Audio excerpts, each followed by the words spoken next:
All right. Let me go back to Jim.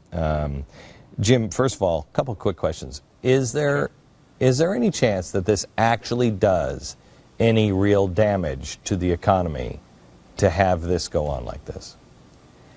Well, I mean, it's potentially damaging to the economy, but you know, the United States economy is much bigger than just these aspects of the federal government. I mean, I think that's one of the mistakes that not just Americans, but lots of people around the world think, is that really all there is to America is the federal government. Well, that's just not true. The economy really is based on what the individual citizens of America do. And this can be certainly an inconvenience, as you've talked about already, all of the national park things that they're shutting down. Yeah, that's going to cause some inconvenience. But damage to the economy? No, there are much bigger fish to fry here. So the debt ceiling, because now we're going to start looking like we're going to start rolling those two in. The debt ceiling, do we actually default on our debts? Because isn't there a law that says we have to pay at least the interest and everything else?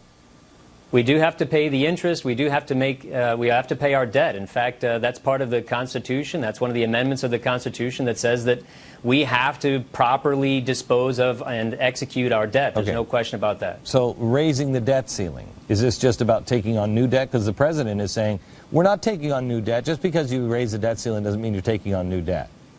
Well, there's a bit of a bait and switch going on there, isn't there, Glenn? I mean, what you're doing is saying we're not taking on new debt when we raise the debt ceiling because what we did was agreed to new debt earlier. Right. So every time you raise the debt ceiling, what you're doing is saying, oh, no, we're just going to agree to what the increased debt that we agreed to already. So there's always a bait and switch. Okay.